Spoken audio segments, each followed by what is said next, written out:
ನಮಸ್ತೆ ಎಲ್ಲರಿಗೂ. Lucky life ಟಿಪ್ಸ್ಗೆ ನಿಮಗೆಲ್ಲರಿಗೂ ಸ್ವಾಗತ.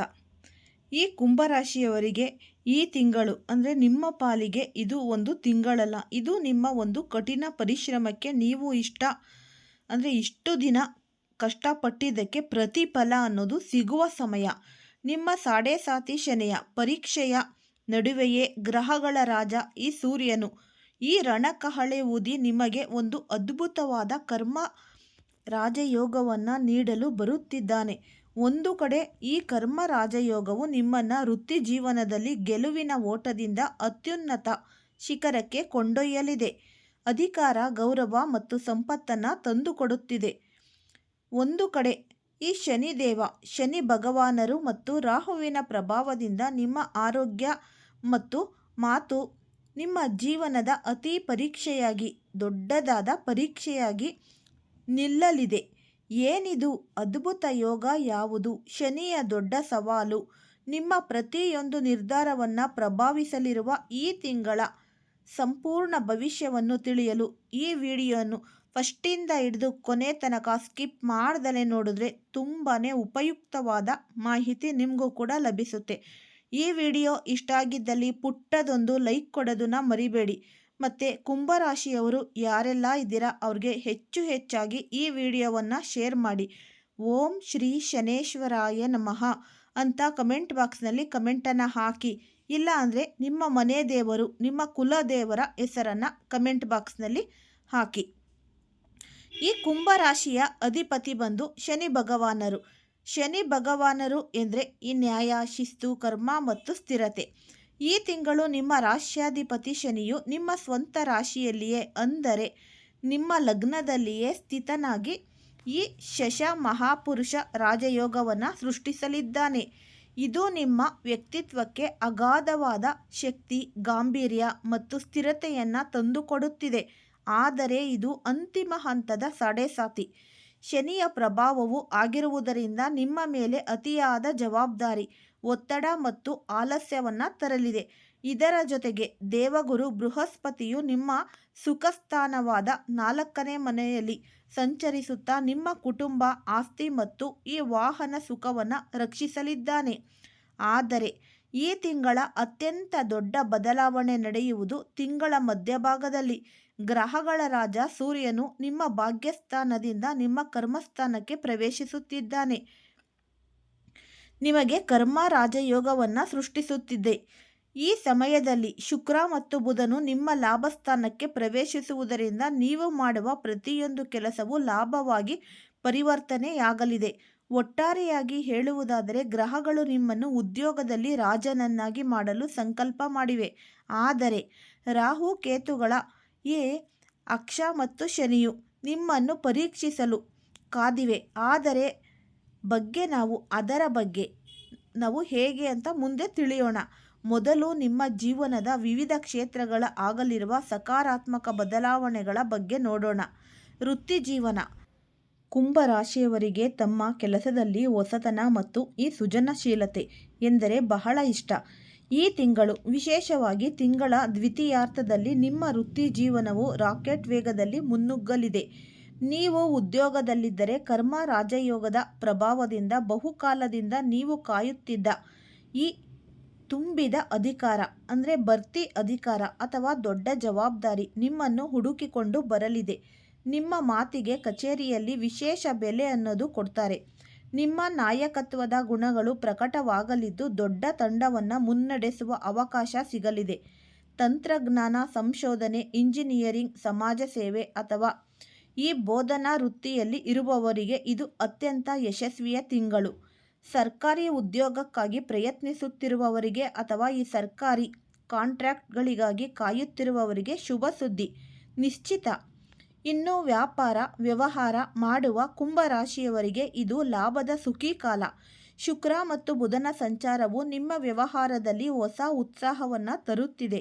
ಹೊಸ ಒಪ್ಪಂದಗಳು, ಹೊಸ ಪಾಲುದಾರಿಕೆಗಳು ಮತ್ತು ನಿರೀಕ್ಷೆಗೂ ಮೀರಿದ ಲಾಭಾಂಶವನ್ನು ಕಾಣುವಿರಿ. ನಿಮ್ಮ ವ್ಯವಹಾರದ ಹೆಸರು ಮತ್ತು ಕೀರ್ತಿ ಎಲ್ಲೆಡೆ ಹರಡಲಿದೆ. ವೃತ್ತಿ ಕ್ಷೇತ್ರದವರಿಗೆ ವಿಶೇಷ ಸೂಚನೆ. ಈ ಯಶಸ್ಸು ಶನಿಯ ಪರೀಕ್ಷೆಯಿಂದಾಗಿದೆ. ಅಧಿಕಾರ ಬಂದಾಗ ಅಹಂಕಾರ ಪಡೆಯಬೇಡಿ.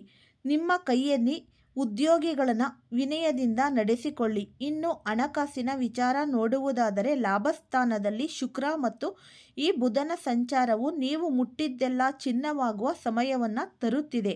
ಹಣದ ಹರಿವು ಒಂದಲ್ಲ ಹಲವು ಮೂಲಗಳಿಂದ ಬರಲಿದೆ.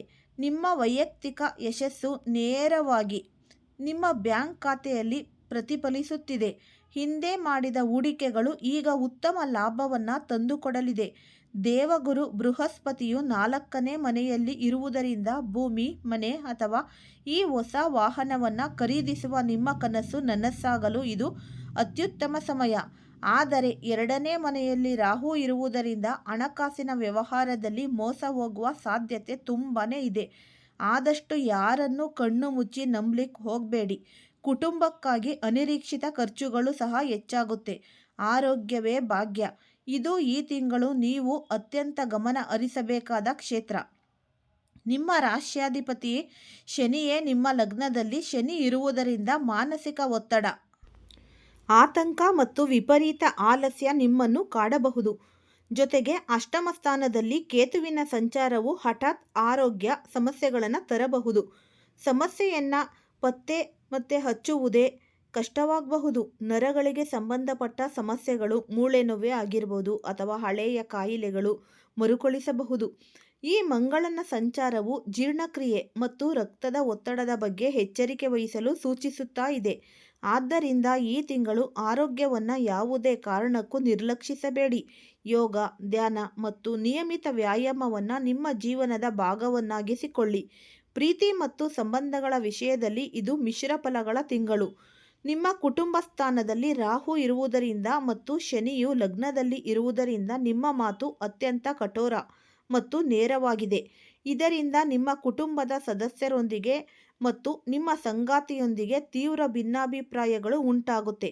ಪ್ರೀತಿಯಲ್ಲಿನ ಜೋಡಿಗಳು ತಮ್ಮ ನಡುವೆ 3ನೇ ವ್ಯಕ್ತಿಯ ಪ್ರವೇಶವಾಗದಂತೆ ಎಚ್ಚರ ವಹಿಸಿ. ವಿವಾಹಿತರ ಜೀವನದಲ್ಲಿ ನೀವು ಕೆಲಸದ ಒತ್ತಡವನ್ನು ಮನೆಗೆ ತರುವುದರಿಂದ ಸಾಮರಸ್ಯ ಹಾಳಾಗಬಹುದು. ಆದರೆ 4ನೇ ಮನೆಯಲ್ಲಿರುವ ಗುರುವು ನಿಮ್ಮ ಕೌಟುಂಬಿಕ ಜೀವನವನ್ನು ಸಂಪೂರ್ಣವಾಗಿ ಹಾಳಾಗದಂತೆ ರಕ್ಷಿಸುತ್ತಾನೆ. ನಿಮ್ಮ ತಾಯಿಯೊಂದಿಗಿನ ಸಂಬಂಧ ಸುಧಾರಿಸುತ್ತದೆ. ವಿದ್ಯಾರ್ಥಿಗಳಿಗೆ ಶನಿದೇವ ನಿಮ್ಮಿಂದ ಕಠಿಣ ಪರಿಶ್ರಮ ಮತ್ತು ಶಿಸ್ತನ್ನು ಬಯಸುತ್ತಾನೆ. ಸುಲಭ ಯಶಸ್ಸು ಸಿಗುವುದಿಲ್ಲ, ಆದರೆ ಗುರುಬಲ ಚೆನ್ನಾಗಿರುವುದರಿಂದ ನಿಮ್ಮ ಶ್ರದ್ಧೆಗೆ ತಕ್ಕ ಫಲಿತಾಂಶ ಖಂಡಿತ ಸಿಗುತ್ತೆ. ತಾಂತ್ರಿಕ ಮತ್ತು ಸಂಶೋಧನಾ ವಿದ್ಯಾರ್ಥಿಗಳಿಗೆ ವಿಶೇಷ ಯಶಸ್ಸು ಕಾದಿದೆ. ಆಲಸ್ಯವನ್ನು ಬಿಟ್ಟು ಗುರಿಯತ್ತ ಗಮನ ಹರಿಸಿದರೆ ಗೆಲುವು ನಿಮ್ಮದೇ. ಇಲ್ಲಿಯವರೆಗೆ ಎಲ್ಲವೂ ಸಕಾರಾತ್ಮಕ ಮತ್ತು ನಕಾರಾತ್ಮಕವಾಗಿ ಮಿಶ್ರವಾಗಿದೆ ಅಲ್ಲವೇ?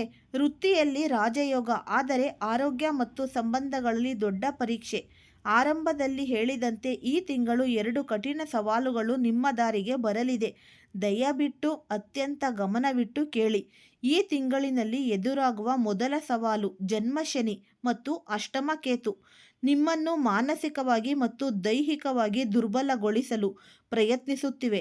ಆಲಸ್ಯ, ಒತ್ತಡ, ನಿದ್ರಾಹೀನತೆ ಮತ್ತು ಹಠಾತ್ ಆರೋಗ್ಯ ಸಮಸ್ಯೆಗಳು ನಿಮ್ಮನ್ನು ಪರೀಕ್ಷಿಸುತ್ತವೆ. 2ನೇಯದು ದೊಡ್ಡ ಸವಾಲು. 2ನೇ ಮನೆಯಲ್ಲಿರುವ ಈ ರಾಹು ನಿಮ್ಮ ಮಾತನ್ನು ವಿಷಪೂರಿತಗೊಳಿಸಬಹುದು. ಕೋಪದಲ್ಲಿ ನೀವು ಆಡುವ ಒಂದು ಕಠೋರ ಮಾತು ನಿಮ್ಮ ವರ್ಷಗಳ ಸಂಬಂಧವನ್ನು, ವಿಶೇಷವಾಗಿ ಕುಟುಂಬ ಮತ್ತು ಹಣಕಾಸಿನ ಸಂಬಂಧಗಳನ್ನು ಮುರಿದು ಕಾಣಬಹುದು. ನಾನೇ ಸರಿ ಎಂಬ ಭಾವನೆ ಹೆಚ್ಚಾಗುತ್ತೆ. ಆದರೆ ಭಯಪಡಬೇಡಿ, ಪ್ರತಿಯೊಂದು ಸಮಸ್ಯೆಗೂ ಒಂದು ಪರಿಹಾರ ಅನ್ನೋದು ಇದ್ದೇ ಇರುತ್ತೆ.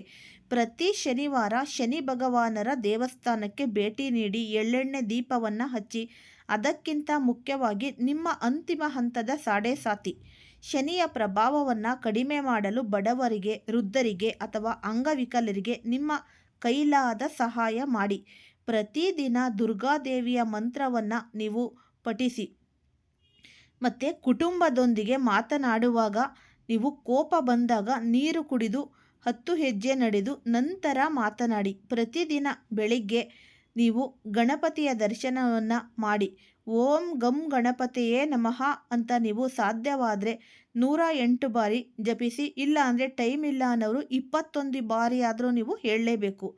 ಮತ್ತು ಧ್ಯಾನವನ್ನು ಮಾಡಿ, ಅಭ್ಯಾಸ ಮಾಡಿ. ಈ ಸವಾಲು ನಿಮ್ಮನ್ನು ಸೋಲಿಸಲು ಬರುತ್ತಿಲ್ಲ, ಬದಲಾಗಿ ಯಶಸ್ಸಿನ ಜೊತೆಗೆ ವಿನಯ, ತಾಳ್ಮೆ, ಆರೋಗ್ಯದ ಮಹತ್ವವನ್ನು ಕಲಿಸಲು ಬರುತ್ತಿದೆ ಎಂಬುದನ್ನು ನೀವು ಮರಿಬಾರ್ದು. ಹಾಗಾದರೆ ಈ ಕುಂಭರಾಶಿಯವರೇ, ನವೆಂಬರ್ ತಿಂಗಳು ನಿಮಗೆ ಅವಕಾಶಗಳ ಖಜಾನೆಯನ್ನೇ ಹೊತ್ತು ತರುತ್ತಿದೆ. ಒಂದೆಡೆ ಕರ್ಮ ರಾಜಯೋಗವು ನಿಮ್ಮ ವೃತ್ತಿ ಮತ್ತು ಅಧಿಕಾರವನ್ನು ಉತ್ತುಂಗಕ್ಕೆ ಏರಿಸಲಿದೆ.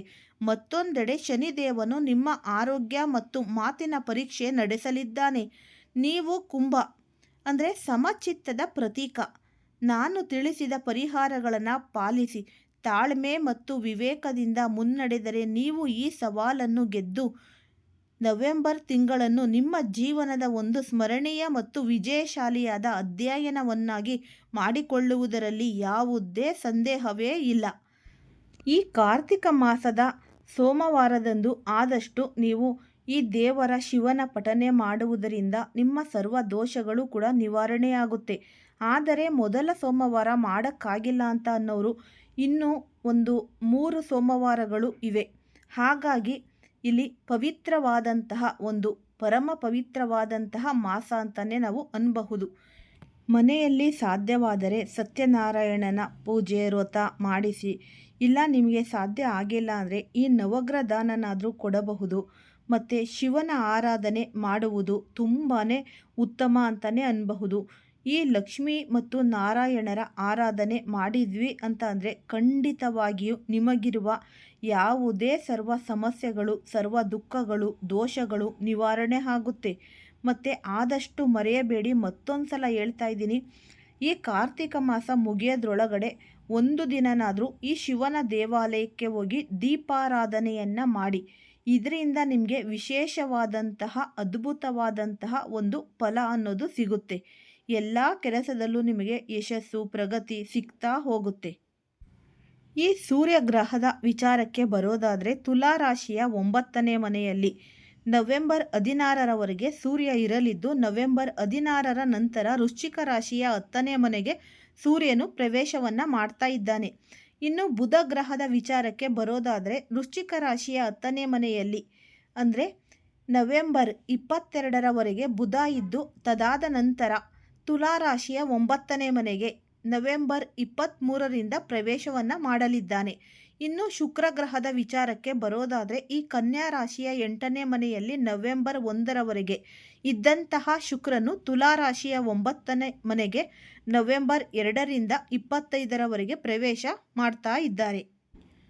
ಈ ಕುಂಭರಾಶಿಯವರಿಗೆ ವೃತ್ತಿಗೆ ಉತ್ತಮವಾದಂತಹ ಸಮಯ ಅಂತಲೇ ಅನ್ನಬಹುದು. ಈ ನವೆಂಬರ್ ತಿಂಗಳು ಶಕ್ತಿಶಾಲಿಯಾದಂತಹ 10ನೇ ಮನೆಯ ಕಾರಣದಿಂದ ನೀವು ವೃತ್ತಿಯಲ್ಲಿ ಯಶಸ್ಸನ್ನು ಸಾಧಿಸ್ತಾ ಹೋಗ್ತೀರಾ.